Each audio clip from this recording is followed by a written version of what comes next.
কষ্ট তো দুই দিক দিয়ে, একদিক দিয়ে হলো ইনকাম কমছে আর একদিক দিয়ে হলো দ্রব্য প্রয়োজনের দাম মূলকে বাড়ছে, দুই দিক দিয়ে কষ্ট। 5ই আগস্টের আগে ইনকামটাই ভালো ছিল, আর এই 5ই আগস্টের পরে তবে আমি যা বুঝি ইসলাম মানে এই লোকে শান্তি, আর রাজনীতি করতে গেলেই এই লোকে অশান্তির একটা সৃষ্টি।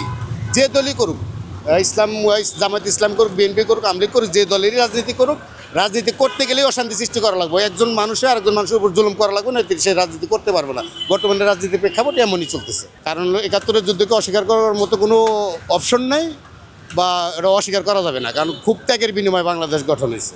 ইসলামী দল তো এটা লোকে নামকরণ করছে, কিন্তু আসল সূত্র হচ্ছে মানুষ ইসলামিক কিনা। আসলে ভাই এটা বলতে গেলে কি, ইনকামের উপর বেসিং হলো 5ই আগস্টের আগে ইনকামটাই ভালো ছিল, আর এই 5ই আগস্টের পরে এখন যে ইনকাম হয় আর যে খরচটা হয় তাতে অনেক কষ্টই। 5ই আগস্টের পরে বর্তমানে বেশি কষ্ট। কারণটা কি, আমি তো আমার মাথা তো ছোট, এই মাথায় তো কারণ আমার ঢুকবো না। তো মনে করেন 5ই আগস্টের উপর আগে যে আমরা রাইড করতাম বা টিপ টুপ মারতাম, সেক্ষেত্রে দেখা যেত যে যাত্রী বা ভাড়া বেশি পাইতাম, আর ভাড়াটা কমে গেছে।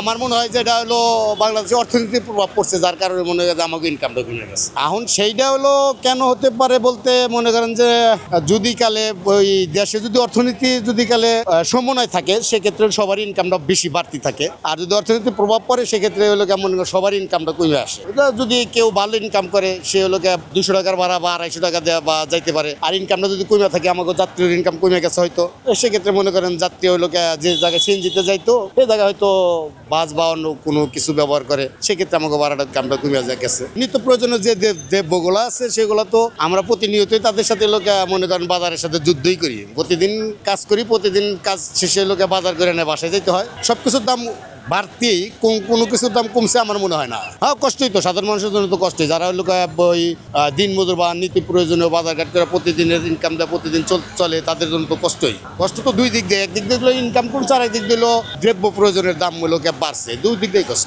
আর সুস্থ হবে কি অসুস্থ হবে, এটা তো হলো আমাকে সাধারণ মানুষ যারা আছে তারা তো হলো শুধু অনুমান করতে পারি, কিন্তু এরা হলো যারা দেশের বিবেক, যারা বড় বড় লোক আছে, তারাই এরা ডিসিশন বা এরাই করে। যে দেশে মনে করেন যে হলো বিশেষ ক্যাডার, লেখাপড়া করে যারা বিশেষ ক্যাডার অফিসার হয়, সেই অফিসারগুলো হলো মূর্খ মানুষের কাছে জিম্পি।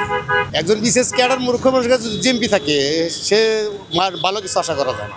মুক্তিযুদ্ধ তো লাঞ্ছিত, মুক্তিযুদ্ধের কথা বলতে গেলে যেমন হলো 71-এ যে মুক্তিযুদ্ধগুলা যুদ্ধ হয়েছে, আপনার হলো 2 লক্ষ মা বোনের ইজ্জতের বিনিময়, 30 লক্ষ শহীদের বিনিময় বাংলাদেশ যারা পাইছে, সেই 71-এর যুদ্ধকে অস্বীকার করে যারা এই যে 36 আগস্টে লোকে যুদ্ধর কথা বলে, এটা আমার সম্পূর্ণ, এটা আমার বিবেকে এটা হলো অনৈতিক। কারণ 71-এর যুদ্ধকে অস্বীকার করার মতো কোনো অপশন নেই, বা এটা অস্বীকার করা যাবে না, কারণ খুব ত্যাগের বিনিময়ে বাংলাদেশ গঠন হয়েছে। আর ইসলামী দল তো এটা লোকে নামকরণ করছে, কিন্তু আসল সূত্র হচ্ছে মানুষ ইসলামিক কিনা। যে ব্যক্তির লোকে বিবেক বা মানুষ ইসলাম এর মধ্যে আছে, সেইটাই লোকে ইসলাম। কিন্তু ইসলামী দল দিয়া যদি গেলে ব্যবসায়ী, ইসলামী দল নাম দিয়া যদি গেলে ব্যবসা করতে চায় বা রাজনীতি করতে চায়, সেটা তো ইসলাম পর্যায়ে পড়ে না। তবে আমি যা বুঝি ইসলাম মানে এই লোকে শান্তি, আর রাজনীতি করতে গেলেই এই লোকে অশান্তির একটা সৃষ্টি।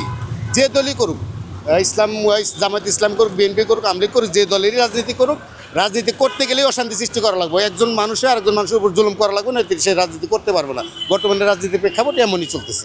এখন হলো এখন কেউ কোনো মুসলিম যায়, এরা যদি গেলে কোনো হিন্দু মণ্ডপে যায় বা গীতা পাঠ করে, বা এটা হলো হের বিবেকে কী কয় তা আমি জানি না। তবে সহি ইসলাম বা সহি মুসলিম যদি গেলে সে নিজের দাবি করে যে আমি মুসলিম, হিন্দুগোর সাথে রেশারেশি বা যুদ্ধ মারামারি, এটা আমি বলতেছি না। তবে হিন্দুকে অনুসরণ করাই যাবে না, হিন্দুকে কোনো ধর্মকে অনুসরণ করা যাবে না, বা সেটা হলো ধর্ম বিষয়ক বলেও মানা যাবে না, যে এটা হলো মানে ইসলাম যে হলো হিন্দু বা অন্য কোনো ধর্ম যে মানবো যে এই ধর্মটা সত্যি অথবা ভালো, মানে এই ধরনের মন্তব্যই করা যাবে না। আমার মনে হয় যে ইসলামে তার হলো ইমানের ক্ষতি হবে। ওটা ধরনটাই যেহেতু আমি জানি না, আর এটা যদি নির্বাচন হয় সেটা কি হবে, এটা তো আমি মন্তব্য করতে পারবো না, কারণ ওটা তো আমি নিজে জানিই না।